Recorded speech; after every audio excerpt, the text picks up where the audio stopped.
Mari Mari Compulamien, Mari Mari Compuche, Mari Mari Puñento Fachima Pumo, Mari Mari Pulonco, Pupillan Cuché, Huerquén, Mari Mari Puconá, Mari Mari Puhuay Chafé, Pillan Zomó, Machil, Mari Mari Compulamien Meli Huichar Mapu, Inche Soraya Maicoño Piñén, Pulof Resistencia Cusamen Tain Lof,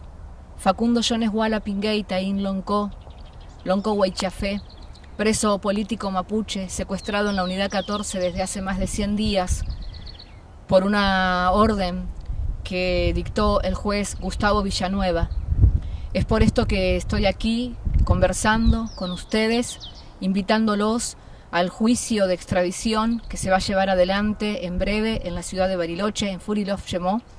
Este es un doble juzgamiento, ya que hemos pasado por un juicio de extradición el año pasado. Nuevamente se abrió esta causa, se lo quieren llevar a Chile, donde de algún modo también estamos pudiendo denunciar esta persecución política que estamos sufriendo como pueblo mapuche, tanto en Gulumapu como en Puelmapu. Somos un solo pueblo, un pueblo mapuche perseguido por dos estados, el estado argentino y el estado chileno. Nosotros como mapuches sabemos que no podemos permitir el encarcelamiento de nadie, pero mucho menos de nuestras autoridades, de Loncos, de Machi, de Huerquén, de Ñempim, de Huaychafes. Es claro que esto está sucediendo a través de montajes que llevan adelante la policía de investigación, el poder judicial, el poder político y el poder empresarial. Nuestros territorios están siendo invadidos por los empresarios, destruidos por los empresarios, con la complicidad, la connivencia de los estados argentinos y chilenos. Es por ello que nosotros le ponemos límite y freno a hidroeléctricas, a mineras, a petroleras, a estos emprendimientos que atraviesan nuestros territorios y nos impiden proyectar y desarrollar nuestra cultura. En cuanto tengamos la fecha de juicio, lo vamos a anunciar, pero le pedimos a nuestros hermanos, a nuestras autoridades, a las personas conscientes, que estén atentas, que estén preparadas, porque la fecha todavía no la tenemos, justamente por eso, porque va a ser así de un momento a otro, para que no se congregue mucha gente, pero la idea es que seamos muchos y de los Meli, del Meli Huichar Mapu,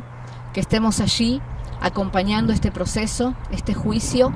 y de algún modo impidiendo que se lleven a nuestro lonco a Chile. Lo necesitamos en la Curramapu, las fuerzas lo necesitan, Supillu lo necesita, nosotros como pueblo lo necesitamos, y porque también esto generaría un antecedente y un amedrentamiento para impedir que reclamemos dignamente sobre el avance de estos proyectos sobre nuestro territorio. Tenemos que ser valientes, que estar fuertes, despertar nuestro Nehuen antiguo para saber con claridad desde nuestro Raquizuán, Mapunche Raquizuán, desde nuestro Normangen, desde nuestra correcta y forma de vida que tenemos, cómo avanzar en la proyección de nuestra cultura desde nuestra propia filosofía, política y cosmovisión. Peucayal Compulamien, Rumemañunca, Tami Alcun, Fentran Nahualña y Mika, Tami Pillu, Tami Piuque, Tami Lonco, Tami Kalil, Kumetreka y Mun, Tain Mapu. Felka y Muten y Zungun.